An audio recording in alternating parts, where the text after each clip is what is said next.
लेकिन मैं ही क्यों माँ, मैं ही क्यों?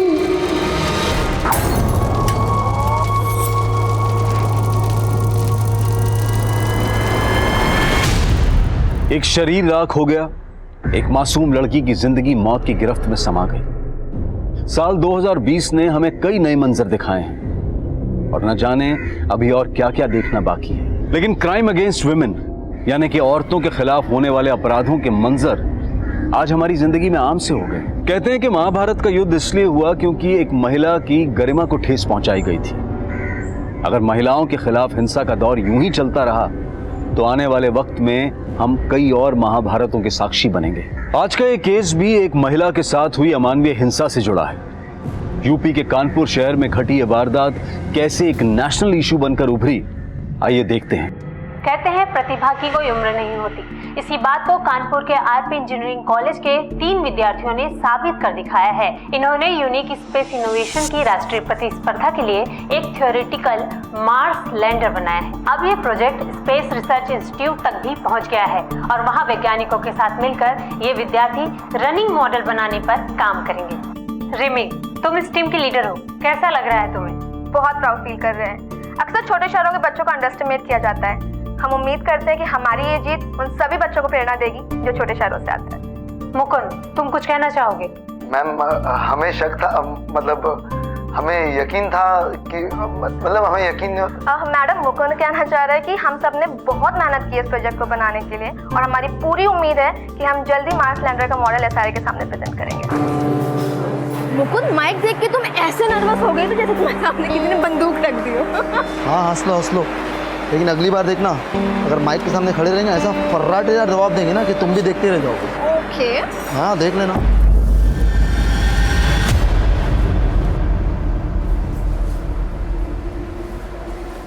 हेलो, तुम ही जाओ, तुम्हारा दोस्त है मेरा थोड़ी। हाय। हाय। नहीं, तुम मुकुंद की बात पे ध्यान मत। चलो मैं तो बाकी करता हूँ। हाँ। रिमी, तुम बिल्कुल फिक्र मत करो। कॉलेज में किसी भी प्रकार के भेदभाव के लिए कोई जगह नहीं है। ओके, मैं किसी न किसी प्रोजेक्ट ग्रुप में नईम के लिए जगह बना लूंगा। Thank you sir. रिमी, एक मिनट। जी सर। मैंने कैंपस प्रोजेक्ट में तुम्हारे नाम के लिए रिकमेंडेशन भेजा था। शाम तक कंफर्मेशन आ जाएगी, हो सकता है कल तक गुड न्यूज मिल जाए। Thank you so much sir. हम सच में आपके बिना ये सब कभी नहीं कर पाते। कोई बात। Thank you. सॉरी, एक्चुअली जल्दी में भूल गया। लोग सही कहते हैं, प्रोफेसर एब्सेंट माइंडेड होते हैं। ओके। क्या बात है रिमी, हमारा आइडिया चोरी करके बड़ा नाम बटोरा जा रहा है। ये क्या बदतमीजी है रघु? अब कितनी बार बताए तुम्हें? वो तुम्हारे अकेले का आइडिया नहीं था, टीम का था। हम एक टीम थे, तुम्हें अलग रास्ता चुनना था, तो उसमें हमने कुछ गलत नहीं किया। और उल्टा वो जो तुम गंदी हरकत करने जा रहे थे। रिमी, तू भी कोई दूध की धुली भी नहीं है। लड़की होने का अच्छा फायदा उठाना जानती है तू। तुम कहना क्या चाहते हो? अब भोली बनने का नाटक मत कर। किस किस को नहीं फंसाया तूने अपनी खूबसूरती से? मुकुंद नहीं, यहाँ तक कि प्रोफेसर बासु।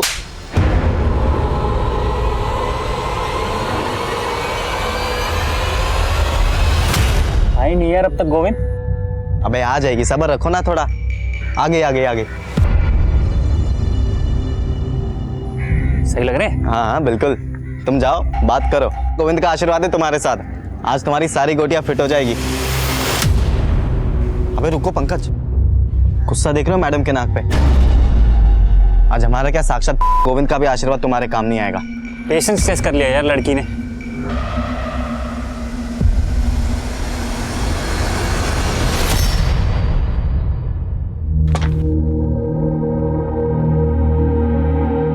कहाँ जा रही हो डिम्पी दी? घर, और कहाँ? एक ही दिन की तो बात है, कल चलते हैं ना दोनों साथ में। वैसे भी बासु सर ने मेरा कैंपस सिलेक्शन में नाम दिया है, कल तक कंफर्मेशन आ जाएगा, फिर चलेंगे। रिमी, हम अब नहीं रुकने वाले हैं। एक हफ्ते से तो रुके हुए हैं यहाँ पे। पहले बोल रही थी प्रोजेक्ट हो जाने दो, अब कह रही हो कैंपस सिलेक्शन हो जाने दो। अरे तो इसमें हम क्या करें दी, इतने सारे काम हैं। अब वैसे तुम क्यों इतनी उतावली हो रही हो? तुम्हारे कहने का मतलब क्या है रिमी? हम जानते हैं कि तुम्हारा नाम अखबार में आया है और तुम्हें 2-3 मेडल भी मिले हैं, लेकिन इसका मतलब ये नहीं है कि तुम्हारा काम इंपॉर्टेंट है और हमारा नहीं। हमने ऐसा कब कहा दीदी? तुम्हारा कहने का मतलब तो यही था ना रिमी, तुम ये बताने की कोशिश कर रही हो कि तुम्हारे पास प्रोजेक्ट है और हमारे पास नहीं। ठीक है, तुमको जो भी समझना है समझो, हमें तुमसे बहस ही नहीं करनी है।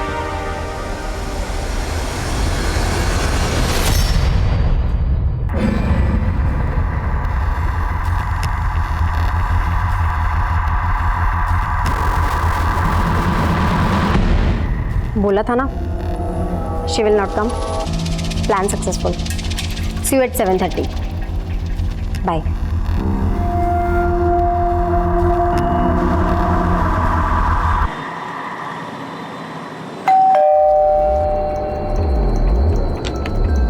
कौन है?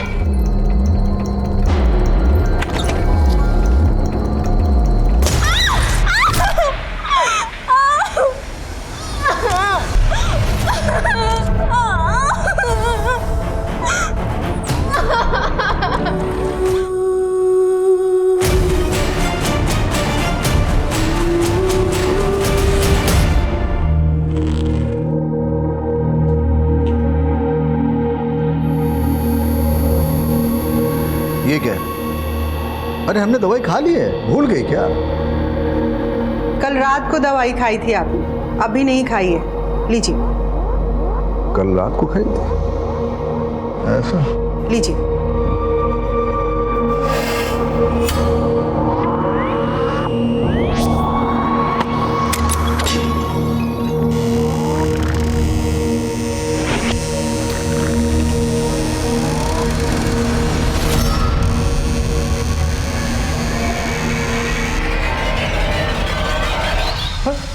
अरे डिम्पी, इतनी रात को बेटा? हाँ माँ, बस लेट हो गई थी, लेकिन आप लोग अभी तक सोए नहीं।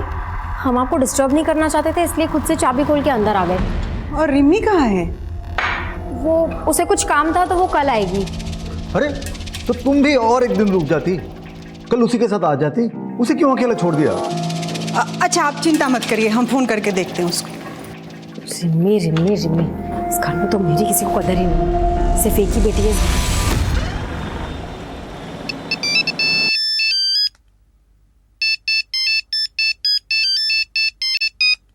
प्रदीप, हेलो।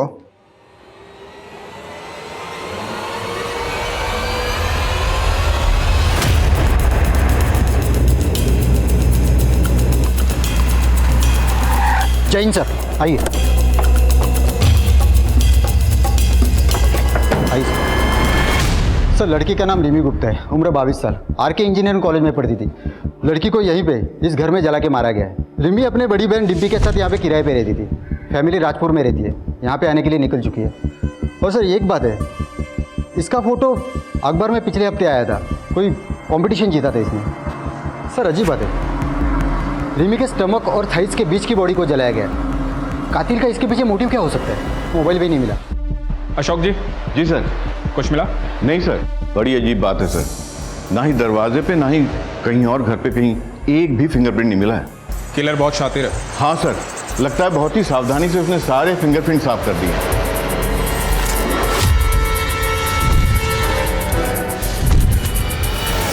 सर इस घर के मालिक प्रदीप शर्मा ने सबसे पहले बॉडी देखी और उन्होंने हमें इन्फॉर्म किया। आज सुबह जब हम सैर के लिए निकल रहे थे तभी हमने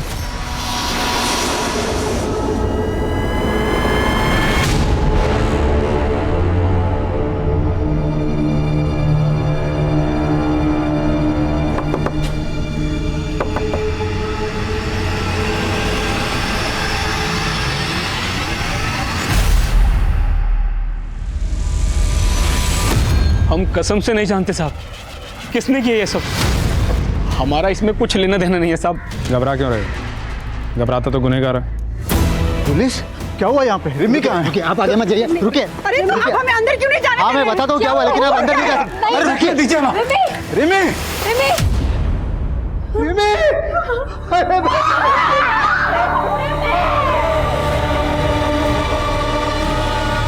मम्मी, मैं बहुत लकी हूँ जो आप मुझे मिले हो। सर डिम्पी ने बताया रिमी का फ़ोन और लैपटॉप दोनों गायब है। और एक अजीब बात, कबर्ड पूरा खाली है, रिमी के सारे कपड़े गायब है। कपड़े? लैपटॉप और फोन गायब हो सकता है, पर कपड़े कोई क्यों चुराएगा? सर पिछले 4 सालों से मेरी दोनों बच्चियां एक कानपुर में रहती है और न कभी उनके कॉलेज से न मकान मालिक से कोई शिकायत नहीं आई। और हमारी रिमी तो बड़ी होनहार लड़की थी। डिम्पी, तुम रिमी के साथ रहती थी, किसी पे कोई शक, कभी कुछ हुआ हो आजकल या पहले? हाँ सर, 2 लड़के थे, वो कर सकते हैं ऐसा काम। कौन लड़के? पंकज और गोविंद, वो हमारे पीछे पड़े रहते थे। तकरीबन 1 साल पहले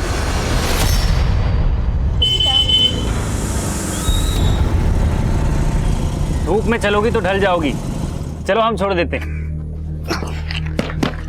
अरे लो, अब तो जगह भी बना दी। दीदी तुम क्यों सुन रही हो उनकी बकवास? रिमी, इन लोगों के मुंह लग के कोई फायदा नहीं है। अरे मुंह लगाओ तो सही, तभी तो पता चलेगा कितना फायदा है। अच्छा, उतारू चप्पल, लगाऊं तेरे मुंह? चुपचाप निकल जाओ यहाँ से, वरना अभी पुलिस को कॉल करती हूँ मैं। निकलो। सॉरी मैडम, हम तो डर गए। अच्छा सुनो, प्लान में चेंज है, मीठी वाली को तुम रखो। पक्का रख ले? बिल्कुल रख लो। हम उन लोगों से इतना परेशान हो गए थे कि हमने वो मोहल्ला छोड़ दिया था, और जब हम यहाँ आए तो वो हमारा पीछा करते करते इस मोहल्ले तक आ गए। कहाँ रहते हैं पंकज और गोविंद, जानती हो? हाँ सर।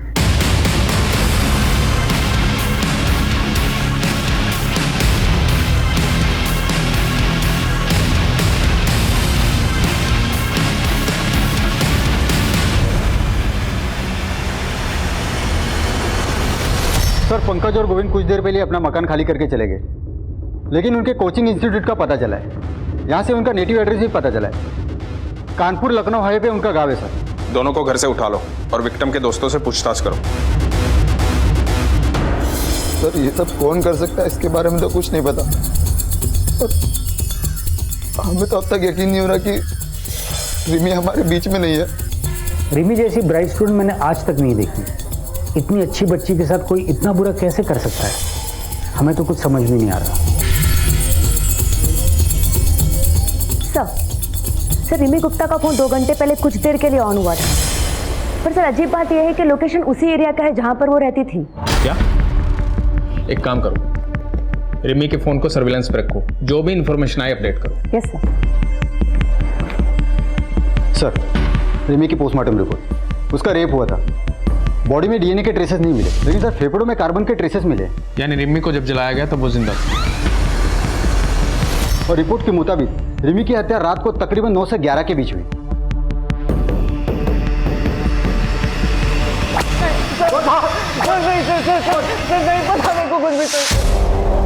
बोलो।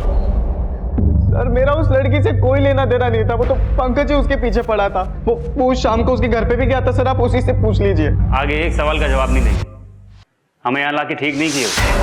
नौकरी जाएगी आपकी और इस हवलदार की भी। चाचा बड़े नेता हैं हमारे, आने दो उनको, वो फटकार मिलेगी, वो फटकार मिलेगी। चाचा और भतीजा नालायक, सच बोल। वो तो चाचा यहाँ नहीं अस्पताल में मिलने आएंगे। हम तुमको बहुत पसंद करते हैं रिमी, आई लव यू। पर हम नहीं करते। इतनी सी बात समझ क्यों नहीं आती तुमको? अब तक हम तुमको जितना परेशान किए ना, उन सबके लिए सॉरी। अगर तुम चाहते हो ना हम तुम्हें सच में माफ कर दें, तो हमको स्टॉक करना बंद कर दो बस। चलो जाओ। इसके बाद हम वहाँ से वापस आ गए, हमें नहीं पता फिर वहाँ क्या हुआ। चाचा के भतीजे, बोल तुम दोनों ने मारा उसे, बोल। नहीं साहब, हमें कुछ नहीं पता साहब। ऐसे नहीं बोलेगा तू।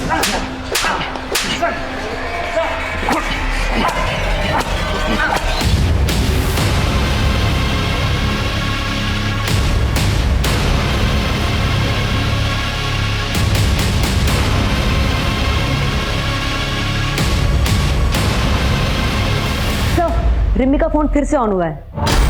चल।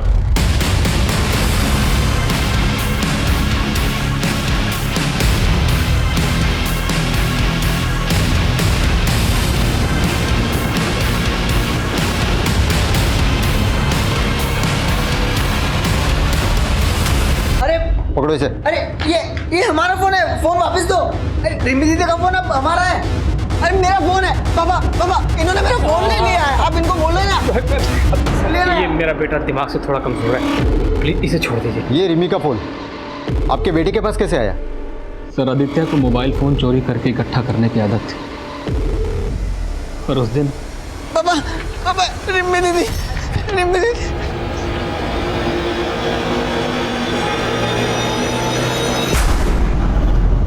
रिम्मी दीदी।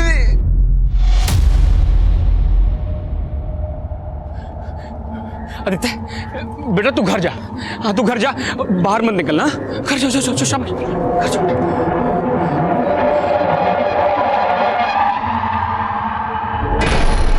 आदित्य आप रिमी को जानते हो? रिम्मी दीदी। हाँ रिमी दीदी। क्या किया आपने उनके साथ?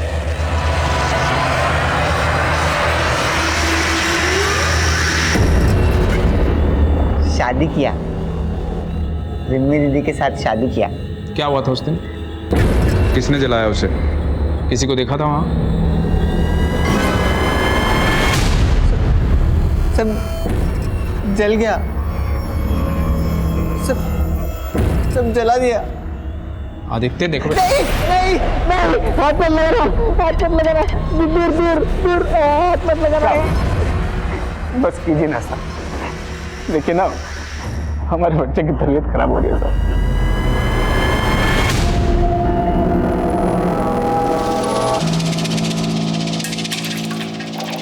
सर। आदित्य के पास हमें जितने भी मोबाइल मिले सब चोरी के थे। उसके पड़ोसी ने बताया कि पिछले 5 सालों में उनके घरों से कई मोबाइल चोरी हो गए। हम ये पता लगाने की कोशिश कर रहे हैं कि कौन सा मोबाइल किसका है। रिमी का फोन अनलॉक हुआ? नहीं सर, हमने IT डिपार्टमेंट को बोला है। सर आदित्य का फ़ोन स्कैन किया हमने, उसमें रिमी और डिम्पी के कई सारे फोटोज और वीडियोज़ है जो चुपके से ली गई है। ये वीडियो रिमी की मौत के 1 दिन पहले का वीडियो है। पापा इतनी जल्दी शादी क्यों करनी है? एक बार डिम्पी दी का ग्रेजुएशन हो जाने दीजिए, उसके बाद शादी की बात कर लीजिएगा। अरे 21वें साल में ग्रेजुएशन हो जाती है सबकी। तेरी दीदी जो है कुछ महीनों में 25 की हो जाएगी, अब तक ग्रेजुएशन नहीं हुआ उसका, तो कब तक पढ़ती रहेगी? आपने अपने बयान में लिखवाया था कि आप रिमी से 2 हफ्ते पहले मिले थे। ये वीडियो रिमी की हत्या से 1 दिन पहले का है। मतलब आप कहना क्या चाहते हैं? मतलब आप हम पर शक कर रहे हैं? देखिए हम भी पुलिस में थे, आपको ये कहना कि हम ही ने हमारी बेटी को, देखिए हम 2 हफ्ते पहले मिले थे रिमी से। झूठ मत बोलिए इंद्रजीत जी, सबूत है हमारे पास। क्या सबूत है? ये क्या सबूत दिखा रहे हैं? हम जो बोल, हम झूठ बोल रहे हैं क्या? बताइए। 1 मिनट सर, हमारे पापा अल्जाइमर के पेशेंट हैं, वो अक्सर चीज़ों को भूल जाते हैं। अरे हमने दवाई खा ली है, भूल गई क्या? कल रात को दवाई खाई थी आपने, अभी नहीं खाई है। इसी बीमारी के चलते पुलिस डिपार्टमेंट ने उन्हें जल्दी रिटायर करा था। वो झूठ नहीं बोल रहे, वो इस घटना को भूल चुके हैं। ठीक है। इंद्रजीत, आदित्य और प्रदीप और वो दोनों लड़के गोविंद और पंकज, इन सब के काले चिट्ठे निकालो। कातिल इनमें से कोई है। सर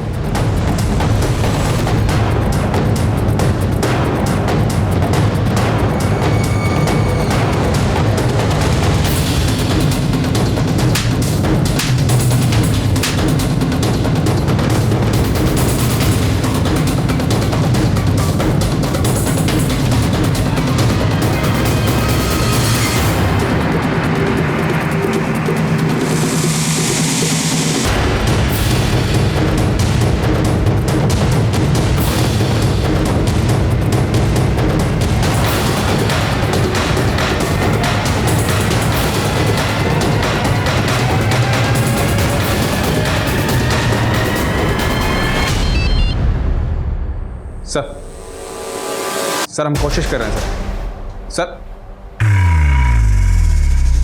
क्या हुआ सर? छुट्टी पे जा रहा हूं। 6 महीने तक रिमी गुप्ता का केस अखबारों की सुर्खियां बटोरता रहा, लेकिन पुलिस कातिल तक नहीं पहुंच पाई। अब पुलिस की क्षमता पर सवाल उठने लगे थे। हालात की गंभीरता को देखते हुए सीनियर ऑफिसर्स ने इस केस को एक स्पेशल इन्वेस्टिगेटिंग डिपार्टमेंट को सौंपने का फैसला लिया। पहली टीम के मुताबिक रिमी घर में अकेली थी और उसके सर पर किसी ने बियर की बोतल से हमला किया। अगर ये केस हमें पहले ही मिल जाता तो शायद कुछ हाथ भी लगता। अभी तो वक्त भी बहुत हो चुका है सर। आई थिंक कोई भी कॉन्क्लूसिव एविडेंस मिलना बहुत मुश्किल होगा। हाँ ना धीरज, 6 महीने गुजर चुके हैं और हमारे सामने सस्पेक्ट की लंबी लिस्ट है। काम मुश्किल ज़रूर है पर नामुमकिन है। सर रिमी के पिता खुद एक रिटायर्ड पुलिस ऑफिसर और सस्पेक्ट लिस्ट में है। आपको क्या लगता है सर, क्या एक पिता अपनी बेटी को? हमने ऐसे कितने केसेस देखे हैं जहाँ पे रिश्तों की मर्यादा को लांघा गया है। और सबसे इंपॉर्टेंट बात, फॉरेंसिक और क्राइम सीन से कोई फिंगरप्रिंट्स नहीं मिले। मतलब कातिल जो भी है वो हमारी तहकीकात के तरीकों से अच्छी तरह से वाकिफ है, तो मुमकिन है कातिल पुलिस वाला। और सर दूसरा सस्पेक्ट आदित्य गुप्ता, मकान मालिक प्रदीप का बेटा। और प्रदीप के मुताबिक उसका बेटा आदित्य स्टेबल है। रिमी का फोन आदित्य के पास मिला, राइट? Right sir. और हमारे मेन सस्पेक्ट्स हैं पंकज और गोविंद। हो सकता है सर इन्हीं सस्पेक्ट्स में से कोई कातिल हो। नीरज, इस केस में हमें कई फ्रंट पर एक साथ काम करना होगा। प्रतिमा सर, रिमी जहाँ रहती थी तुम उस मोहल्ले में सेटल हो जाओ, बिल्कुल एक नॉर्मल लड़की की तरह। सस्पेक्ट्स के आसपास रहो, हर चीज़ पे नजर रखो। सब्जी वाला, दूध वाला, आयरन वाला, सबकी कुंडली निकालो। इन शॉर्ट, हनुमान नगर में अगर पत्ता भी हिलता है तो उसकी इन्फॉर्मेशन मुझे चाहिए। Okay sir. नीरज, अपने एक आदमी को रिमी के उन्नाव वाले घर के पास सेटल करो। उसे बोलो वहाँ से जितनी इन्फॉर्मेशन निकाल सकता है निकाले। देखते हैं रिमी के कत्ल के तार कहीं उसके उन्नाव वाले घर से तो नहीं जुड़े। सर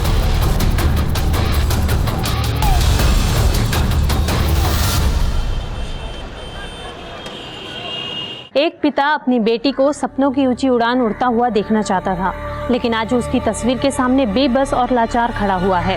कभी खुद पुलिस डिपार्टमेंट का हिस्सा रहे इंद्रजीत गुप्ता आज अपनी बेटी को ही न्याय दिलाने के लिए दर दर भटक रहे हैं।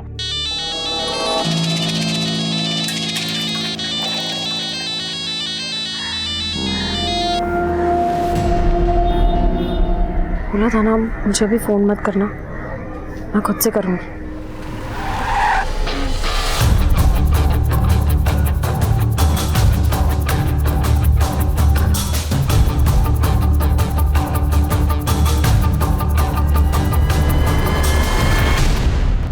सर हम कौन सी नई बात बताए अब आपको? जो कुछ भी हमें मालूम था सब तो बता दिया। फिर भी कोई ऐसी बात जो आप लोग बताना भूल गए हो? कुछ भी, कोई भी छोटी बड़ी बात रिमी से जुड़ी हुई? सर, आदित्य हमारे लैंडलॉर्ड का बेटा अक्सर अजीब हरकतें किया करता था। पहले हमने इस बारे में कभी ध्यान से सोचा नहीं, लेकिन अब सोचते हैं तो लगता है कि अब क्या लगता है? ऐसा लगता है कि रिमी के लिए उसके अंदर एक जुनून और एक दीवानापन था। अरे डिम्पी, तू कब आई कॉलेज से? रिमी कहाँ है? ये लोग कौन? हमारे पापा अल्जाइमर के पेशेंट हैं, वो अक्सर चीज़ों को भूल जाते हैं।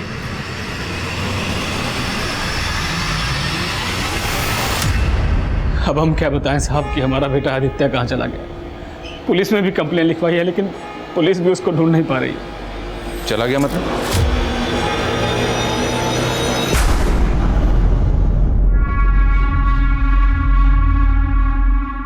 आदित्य बेटा यहाँ कहाँ बैठा है? अरे मैं तुझे पागलों की तरह कहाँ ढूंढ रहा हूँ। चल घर चल। नहीं, हमको घर नहीं आना। क्यों, क्या हुआ? हमको डर लगता है। ओह, हम भी जल गए तो? नहीं, हम भी आएंगे। नहीं नहीं नहीं नहीं, कुछ नहीं, मैं हूं ना, मैं हूं। नहीं नहीं कुछ नहीं, नहीं, हमको नहीं आना, हमको घर नहीं आना। नहीं नहीं, हमको घर नहीं आना। नहीं आदित्य, पता नहीं साहब, पूरा 1 महीना हो गया,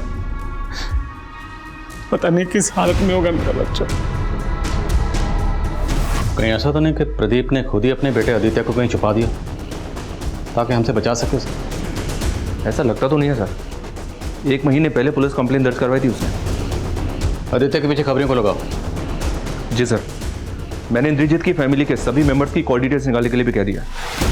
हो सकता है सर कोई पारिवारिक दुश्मनी का मामला हो, जवान लड़की थी, कोई प्यार व्यार का चक्कर हो।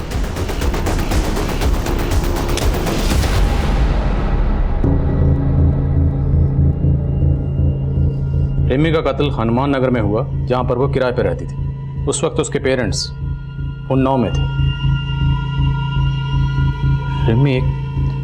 रिमी एक कॉलेज स्टूडेंट थी और आजकल के बच्चे अपनी पर्सनल बातें अपने फैमिली मेम्बर्स की बजाय अपने फ्रेंड से ज़्यादा शेयर करते हैं। लेकिन पिछली टीम ने ना तो रिमी के किसी दोस्त के बारे में, ना टीचर के बारे में और ना ही कॉलेज के बारे में कोई इन्फॉर्मेशन नहीं दी। और मुझे लगता है कि तहकीकात का सबसे बड़ा लूप होल यही है।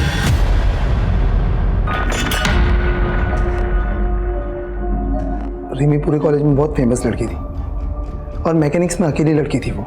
स्टार्टिंग में सबने उसका बहुत मजाक उड़ाया, लेकिन फिर जब हमारा प्रोजेक्ट मार्स लैंडर रिसर्च के लिए फाइनल हुआ तब सबकी बोलती बंद हो गई। मुकुंद, क्या कॉलेज में कोई ऐसा है जो रिमी की सक्सेस से जलता था? सर रघु।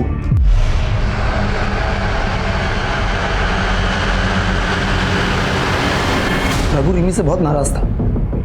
पहले वो भी हमारी टीम में था। मुकुंद, रघु हमें धोखा दे रहा है। उसने प्रोजेक्ट सबमिट भी कर दिया लेकिन हमारा नाम ही नहीं दिया है। What? हाँ। सर हमने तुरंत एचओडी को कंप्लेंट कर दी। फिर उसके बाद हमारे मेल्स और रिसर्च दिखाए उनको। टीचर्स ने तो हमारे ग्रुप से निकाला और फिर सस्पेंड कर दिया। सर रघु काफ़ी गुस्से लड़का है। जब हमारी टीम को फर्स्ट प्राइज मिला वो भौंकला गया और उसने रिमी को धमकी भी दी। इसका बदला हम जरूर लेंगे।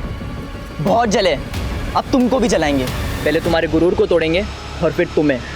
तो ये बात तुमने पुलिस को क्यों नहीं बताई? सर वो रिमी की डेथ की वजह से हम लोग बहुत शौक में थे सर। रहता कहाँ है रघु?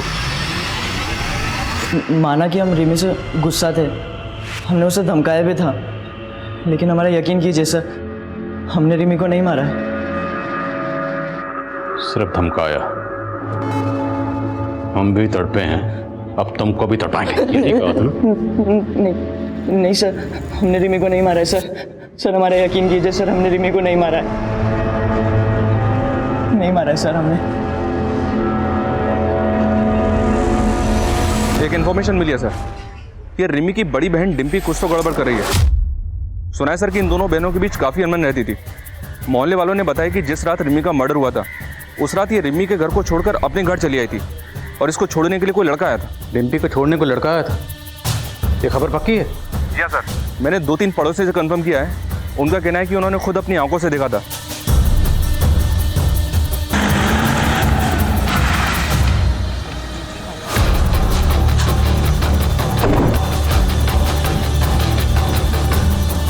डिम्पी झूठ मत बोलना। कातिल की रात तुम किस लड़के के साथ थे? सब हम किसी लड़के के साथ नहीं थे। हम तो सीधा कानपुर से बस लेके अपने घर आए हैं। लगता है तुम्हें भी अपने पापा की तरह भूलने की आदत हो गई। लेकिन एक बात याद रखना, जितना ज्यादा झूठ बोलोगी उतना ज्यादा फंसोगी। सर हम उस रात अपने बॉयफ्रेंड नील के साथ थे। कानपुर से कितने बजे निकले? शाम को 7 बजे। घर कितने बजे पहुंचे? करीबन 12 बजे। हमारी बहन रिमी का कत्ल हुआ 9 से 11 के बीच। इस बीच कहाँ थे? वो नील का जन्मदिन था, हम उसी के साथ थे। सर उस रात हमारा जन्मदिन था, तो मैंने और डिम्पी ने डिसाइड किया कि हम दोनों मेरे घर पर कुछ टाइम स्पेंड करेंगे और उसके बाद मैं अपनी गाड़ी से डिम्पी को उसके घर उन्नाव छोड़ दूंगा। इस नील के कॉल रिकॉर्ड्स निकलो, देखते हैं इसकी बात में कितनी सच्चाई है। सर क्या आपको लगता है कि रिमी की मौत की जिम्मेदार उसकी बहन डिम्पी है? खून के रिश्ते कितने भी गहरे क्यों ना, लेकिन नफरत और जलन किया किसी भी रिश्ते को जलाकर खाक कर देती। डिम्पी ने हमारे सामने आदित्य का नाम दिया। हो सकता है उसने खुद से और अपने बॉयफ्रेंड नील से ध्यान हटाने के लिए किया। तो रिमी की मौत की वजह डिम्पी की जलन है, बात कुछ और है। पंकज और गोविंद पिछली टीम के ये प्राइम सस्पेक्ट थे, लेकिन इन दोनों का नाम भी डिम्पी ने लिया था। उठाओ इन दोनों। तुम्हारी वजह से हमें यहाँ बार बार लाया जा रहा है। हमें भी पता है तुम हमें दोस्त दोस्त बोल कर ना हमारे आगे पीछे काहे घूमते हो, समझे? अब ज्यादा जबान चलाई ना तो उखाड़ के जेब में डाल देंगे। क्या बोले बे? क्या करोगे बे? अबे एक तो गलती तुम करो, सदा हम भुगते हैं। हाँ सब तुम्हारे।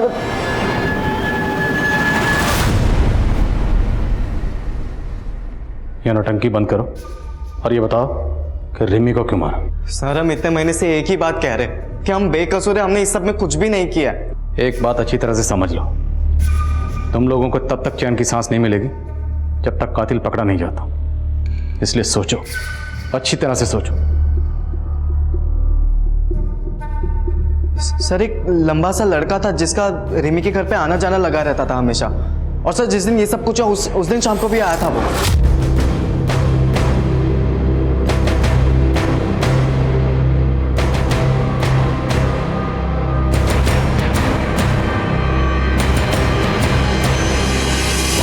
कौन था वो लड़का? सर हमें पता नहीं, लेकिन हमने ये बात पहले भी पुलिस को बताई थी, लेकिन किसी ने हमारी बात ही नहीं सुनी। स्केच बनवा सकते उसका? नहीं सर, मैं उसकी स्केच नहीं बनवा सकता। मैं उससे काफ़ी दूरी पे खड़ा था और उसका पीठ था मेरी तरफ, लेकिन सर वो लंबा था और उसके पास एक AKS ब्रांड की बाइक थी।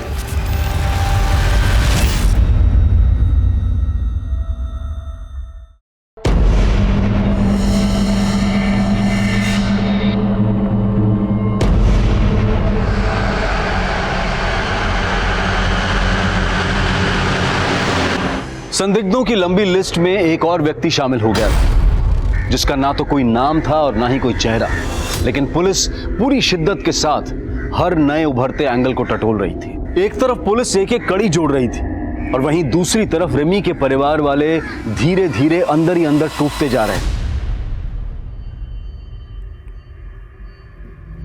पापा, थोड़ा सा खाना खा लीजिए। नहीं खाना है हमें। तुम अगर रिमी को अकेला नहीं छोड़ के आती तो आज ये सब कुछ नहीं होता,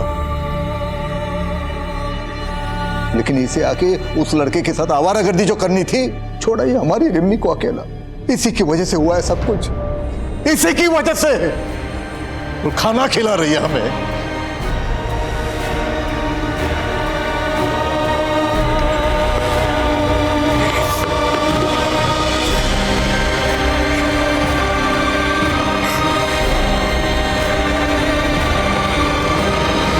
डम डेटा से कंफर्म हो गया, रिमी का जिस रात को कत्ल हुआ उसी रात रिमी के मोहल्ले में नईम सरफराज नाम के लड़के का फोन एक्टिव था। नईम सरफराज ये रिमी का दोस्त है ना? हाँ सर, हम उस शाम रिमी के घर गए थे, उसे कॉन्ग्रेचुलेशन कहने। उसका कैंपस सिलेक्शन जो हो गया था। रिमी के तो और भी बहुत दोस्त थे, तो सिर्फ तू ही क्यों गया? सर हम और रिमी एक दूसरे से बहुत प्यार करते थे। नईम, क्या हुआ? मिठाई लाए हो? क्या बात है? किसी मिठाई की शॉप में पार्ट टाइम जॉब कर ली है? बताते हैं, पहले अंदर तो आने दो। अरे अब बताओ भी। सबसे पहले तो ये मुंह मीठा करो। तो केविन, बात ये है, जो हमारी मोहतरमा है मिस रिमी गुप्ता, उनका कैंपस सिलेक्शन हो गया है, वो भी एक मल्टीनेशनल कार मैन्युफैक्चरिंग कंपनी में। क्या? Oh my God, I'm so happy.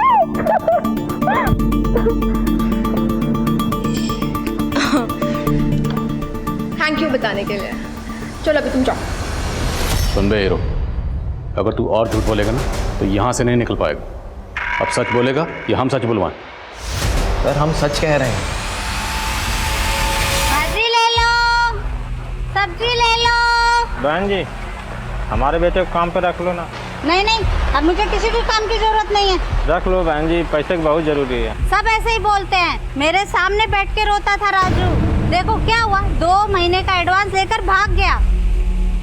अरे सीता दीदी, तुम्हें भी कोई बेवकूफ़ बना सकता है? ये बात मैं नहीं मान सकती। मैं भी ऐसा ही सोचती थी कि मुझे कोई नहीं बना सकता है, पर ये राजू बड़ा ही चालाक निकला। कौन है ये महान हस्ती? जरा मुझे भी दर्शन कराओ उस राजू के। अरे 8-10 महीने पहले रहने आती ना, तो उस कमीने राजू के दर्शन करा देती मैं तुमको। मतलब 8-10 महीने पहले वो भाग गया?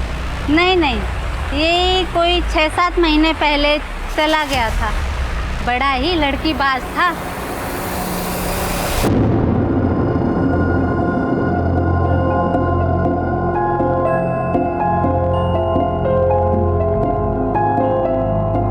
ए राजू, कहाँ जा रहा है? काम नहीं करना?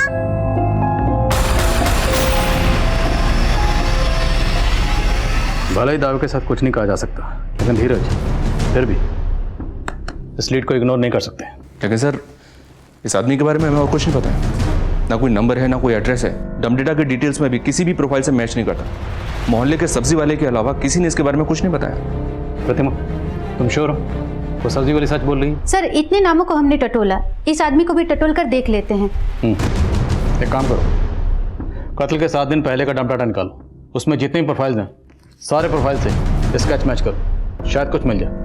और मोहल्ले में भी सबको ये स्केच दिखाओ, शायद कोई क्लू मिले।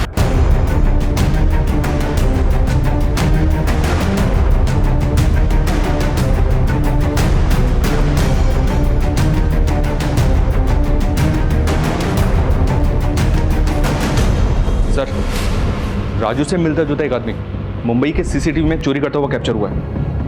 मुंबई पुलिस ने इसके साथी को तो पकड़ा, पर यह भाग गया। मुमकिन है यही शख्स रिमी का कातिल हो। हमें मुंबई चलना होगा। ये उस चोरी का सीसीटीवी फुटेज बहुत ही ग्रेनी है, पर शायद आपके काम आ जाए। और एक बात, आप जिसे राजू कह रहे हैं उसका असली नाम योगेंद्र है। उसी का साथी गौतम ने हमें खुद बताया। हम गोरखपुर के रहने वाले हैं साहब, और योगेंद्र हमसे कुछ महीनों पहले कानपुर के स्टेशन पे मिला था। और योगेंद्र बालीपुरवा देवरिया का रहने वाला है, और उसी के आसपास हमारा गांव भी पड़ता है, तो इसी बात पे दोस्ती हो गई। और योगेंद्र ही हमको मुंबई लाया था, चोरी का प्लान बनाया था। खुद तो पूरा माल लेके फरार हो गया और हम फंस गए यहाँ। बालीपुरवा में कहाँ रहता है? एड्रेस मालूम है उसका? नहीं साहब, ना हमने कभी पूछा और ना कभी उसने बताया। सर यहाँ बालीपुरा में पता किया तो पता चला कि स्केच में मिले हुए आदमी का नाम व्यास साहू है, लेकिन इसने 3 साल पहले इस गांव को छोड़ दिया था। इसकी स्टोरी काफ़ी इंटरेस्टिंग है सर। कहते हैं व्यास एक नाजायज औलाद है, और इसी वजह से इसका बाप इसकी माँ को बहुत पीटता था। व्यास ने बचपन में ही अपराध की दुनिया में कदम रख दिया था। लेकिन सर, व्यास की माँ मालती का कहना है कि वो पिछले कई सालों से इसके टच में नहीं है। व्यास की माँ मालती का कॉल रिकॉर्ड्स निकलो और उसका फ़ोन सर्विलेंस पे डालो। हो सकता है वो हमसे झूठ बोल रही है। Okay sir.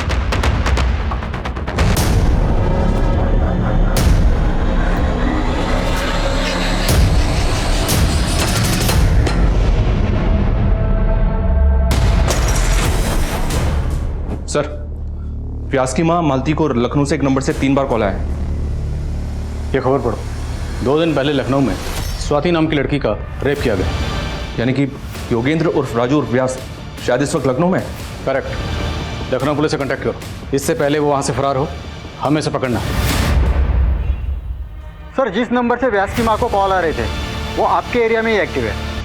व्यास साहू आपके आसपास ही है।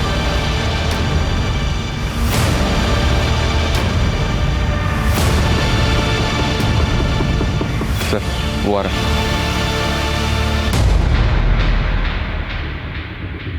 रुक, इधर आ। अरे आना। रुक।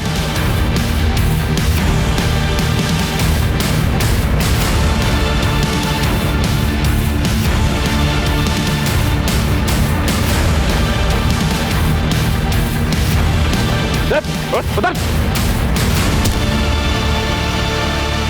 राजू उर्फ योगेंद्र उर्फ व्यास साहू, बहुत शौक है ना तुझे लोगों को तड़पाने का। अब तू तड़पेगा।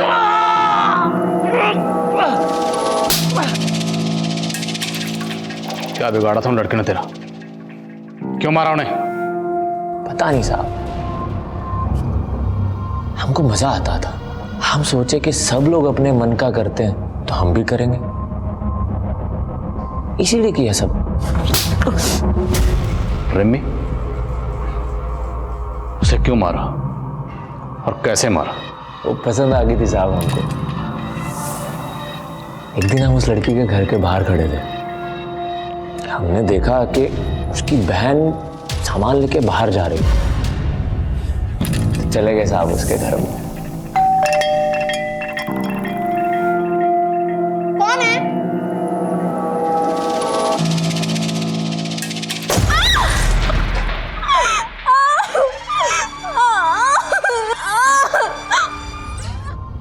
तो हम कुछ दिन के बाद की ट्रेन पकड़ के मुंबई पहुंच गए। तो कानपुर स्टेशन पे हमारी मुलाकात हुई गौतम से। हम दोनों ने मिलकर खूब चोरियां की साहब। तो जो कीमती सामान चुराता था उसका क्या करता था? वो तो हम लोकल चोर बाजार में बेच देते थे साहब। और वो लड़कियों के कपड़े वो क्यों चुराता था? खुशबू आती थी साहब, हमारे शिकार की खुशबू। लड़कियों के कपड़े ओढ़ के सोने का मजा ही अलग है साहब। अब तुझे मजे हम दिलाएं।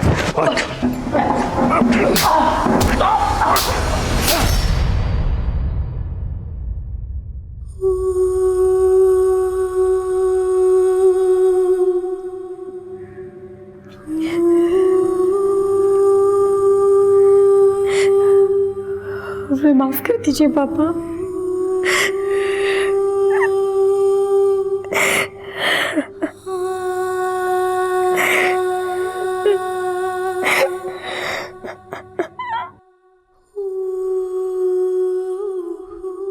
व्यास से आगे पूछताछ करने पर पुलिस को कई चौंका देने वाली जानकारियां मिली। व्यास ने अलग अलग शहरों में 10 लड़कियों का बलात्कार और कत्ल किया था। उसके घर से तकरीबन 200 लड़कियों की ड्रेसेस बरामद हुई। व्यास की मानसिक स्थिति की भी जांच करवाई जा रही है। आदित्य के पास रिमी का फोन कहां से आया, यह भी एक राज बना हुआ था। पुलिस का अनुमान था कि शायद भागते वक्त कातिल के हाथों से फोन गिर गया होगा और आदित्य ने आदतवश उसे उठा लिया होगा। रिमी जैसी होनहार लड़की के साथ जो हुआ वो काफी अफसोसजनक है।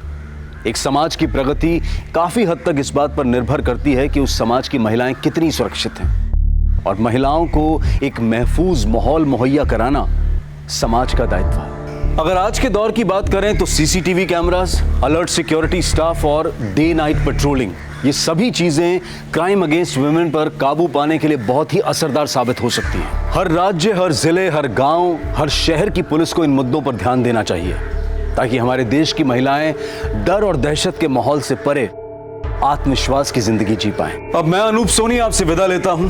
फिर मुलाकात होगी क्राइम पेट्रोल सतर्क में एक और नए केस के साथ। तब तक अपना और अपने परिवार का ख्याल रखें, सतर्क रहें, सुरक्षित रहें और देखते रहें क्राइम पेट्रोल सतर्क। जय हिंद। इस तरह के और भी एपिसोड देखने के लिए हमारे चैनल को सब्सक्राइब करें और बेल आइकन दबाना ना भूलें।